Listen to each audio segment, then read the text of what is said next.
ఈ అబ్బాయి మన జీకే నారాయణ గారి ద్వారా వచ్చారు, వాళ్ళ స్టూడెంట్ అబ్బాయి. సభకు నమస్కారం. అందరికీ శుభోదయం.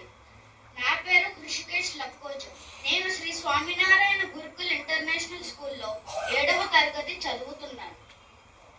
ఇక్కడికి విచ్చేసినటువంటి కవులకు నా హృదయపూర్వక నమస్కారము. నేను ఇప్పుడు సప్తపది అనే లఘు ప్రక్రియ చదువుతాను. ఇది సుధామ గారు సృష్టించిన లఘు ప్రక్రియ. ఈ ప్రక్రియను సుమారుగా 700 కవులు రాస్తున్నారు. ఆ కవులలో నేను ఒకరు. ఇప్పుడు నేను ఒక 10 సప్తపదులు చదువుతాను. పర్ణశాల, గోశాల. విద్యార్థులు విద్యను అభ్యసించే చోటే పాఠశాల. పర్ణశాల, గోశాల. విద్యార్థులు విద్యను అభ్యసించే చోటే పాఠశాల. ఉత్తరాయణం, దక్షిణాయనం. మానవ స్వరూపం ఎలా ఉండాలో చెప్పేది రామాయణం. ఉత్తరాయణం, దక్షిణాయనం. మానవ స్వరూపం ఎలా ఉండాలో చెప్పేది రామాయణం. ధైర్యమే, శౌర్యమే. వయసు వెంతున్న ప్రేమ ఎప్పటికీ మాధుర్యమే. ధైర్యమే, శౌర్యమే. వయసు వెంతున్న ప్రేమ ఎప్పటికీ మాధుర్యమే. ఆగనిది, ఎక్కనిది. ఏ కాలంలోనైనా తరగకుండా ఎల్లప్పుడూ ప్రవహించేది జీవనది. ఆగనిది, ఎక్కనిది. ఏ కాలంలోనైనా తరగకుండా ఎల్లప్పుడూ ప్రవహించేది జీవనది. ప్రకృతి, వికృతి. రాబోయే తరానికి అందించాలి మన సంస్కృతి. ప్రకృతి, వికృతి. రాబోయే తరానికి అందించాలి మన సంస్కృతి. వ్యాసం, ధ్యాసం. పాఠాన్ని తెలుసుకున్నాక చెయ్యాలి నిత్యం అభ్యాసం. వ్యాసం, ధ్యాసం. పాఠాన్ని తెలుసుకున్నాక చెయ్యాలి నిత్యం అభ్యాసం. పథకాలు, జాతకాలు.